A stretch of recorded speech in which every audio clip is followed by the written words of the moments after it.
गाँव जाकर के हर स्कूल में जाकर के मैं उसका उद्घाटन और शिलान्यास करूँ।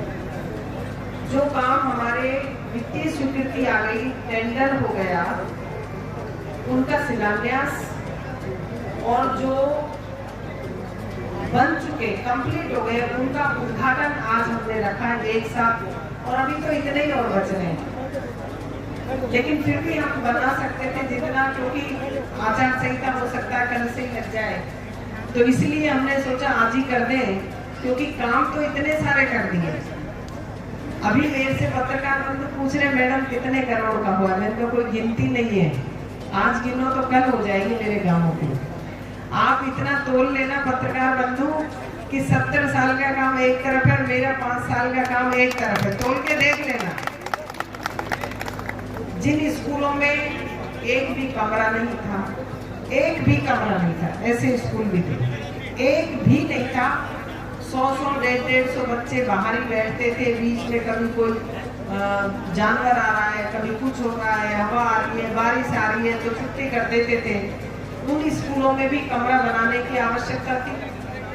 स्कूलों में कमरे बनाना हो, स्कूलों की बाउंड्री करना हो, उप स्वास्थ्य केंद्र 40 लाख के लगभग के जितने हमारे तैयार हो गए, उनका आज हमने उद्घाटन किया है। चाहे पशु केंद्र हो, सड़कें हो, पीडब्ल्यूडी की हो, एमएलए लैंड की मेरी सड़कें हो, या अन्य फंड से बनाए गए, माननीय मुख्यमंत्री जी की घोषणा थी जो बहुत बड़ी थी हमारी, एक 15 करोड़ का था, एक 30 करोड़ का रोड था, और कितने ही 10 करोड़ के अलग रोड थे। तो ये सारे सड़कें बनाने का, नगर पालिका बनाना, नगर पालिका में सड़कें बनाना, गली गली नगर पालिका की पक्की हुई है, क्योंकि कस्बे की मांग थी 70 साल की सबसे बड़ी कि हमारे यहाँ नगर पालिका खुलनी चाहिए। विश्वास भी उठ गया था, तो नगर पालिका भी खुल गई, कस्बे में चौकी भी खुल गई, डिप्टी ऑफिस भी खुल गया। तो ये सारे काम, यहाँ आईटीआई कॉलेज की अभी बाउंड्री भी दी है, जिसमें कई बार ये सुबह हमको शिकायत करती रहती थी कि हमारे जानवर घुस रहे मैडम आईटीआई कॉलेज में। मैंने वही कहा, जिस प्रांगण में अपन बैठे हैं, इसका हमने शिलान्यास किया है। 70 साल में, 70 वर्षों में बानसूर विधानसभा क्षेत्र में सरकारी कॉलेज नहीं था, और अब आप देख रहे बिल्डिंग का काम चल रहा है। भाई पहली तो कैसे कई जगह शिलान्यास तो पहली भी, पत्थर भी मैंने सुना है कि 10-15 साल पहले लगा दिया था कॉलेज का, लेकिन बड़ी कॉलेज का देरी, और अब बढ़ के तैयार हो रही है हमारी कॉलेज, बन रही है बिल्डिंग बढ़िया वाली, बेस्ट बनाएंगे, चाहे और 2-4 महीने लग जाएं, पर अच्छी क्वालिटी का काम। शकुंतला रावत ने एक आरोप लगाया कल ही उद्घाटन समारोह में कि 10-15 साल पूर्व आपके द्वारा किसी कॉलेज का शिलान्यास किया गया बताया, तो उसके बारे में उन्होंने टोंट कसा है, तो उसके बारे में आपकी क्या प्रतिक्रिया है? 10-12 साल पहले चंद्रा स्वामी जी को मैं लेके आया था। शकुंतला को ज्ञान नहीं, शकुंतला अज्ञानी है। स्वामी जी ने आके यहाँ पर अपनी माता के नाम से कॉलेज की घोषणा की थी।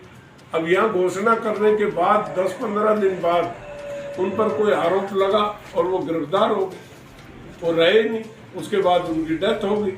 तो ये तो प्राकृतिक प्रकोप हुआ है, उसमें स्वामी जी का क्या दोष?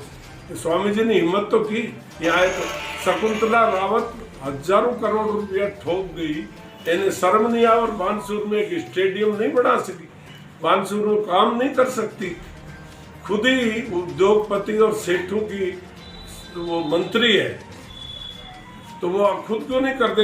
मेरी हिम्मत तो थी कि मैं किसी को तो लाया, ये लाके तो दिखाओ, किसी को दम ही नहीं है, इसकी पहुंच ही नहीं है, इसकी एक्सेस नहीं है, और रुपया पैसा जनहित में खर्च हो जाए उसकी कैपेसिटी नहीं, मन ही नहीं है इसका। सर कांग्रेस राज में तो खींचो अभियान वाले एमएलए की परिभाषा कांग्रेस राज में है, एमएलओ अनक तो जेब बहुत गणी होगी, जेब उनकी भर्ती नहीं है। सर जैसे कि अब जो गौशाला चल रही है, गिरधर गौशाला समिति, उसके अंदर आज बुलडोजर चलाया गया बताया, जिसमें कि सरसों की फसल बोई गई थी, तो उसके बारे में आपके क्या कहना है? अभी मैं मौके पर जाऊंगा और मैं इस बात का कंडम करूंगा कि इनको बुलडोजर चलाने का कोई अधिकार नहीं। सुप्रीम कोर्ट ने भी आदेश कर दिया। बुलडोजर यूपी में चलता था, इनको नियमों का जानकारी नहीं है क्या? और बुलडोजर शब्द पर ही सुप्रीम कोर्ट ने पाबंदी लगा दी। इनको ज्ञान ही नहीं, बुलडोजर कैसे चला सकता है? ठीक है, अवैधानिक है तो आप उसको कानूनी तरीके से हटा दो। बुलडोजर शब्द पर तो पाबंदी है। अगर ये बुलडोजर लगाया तो जेल जाएंगे।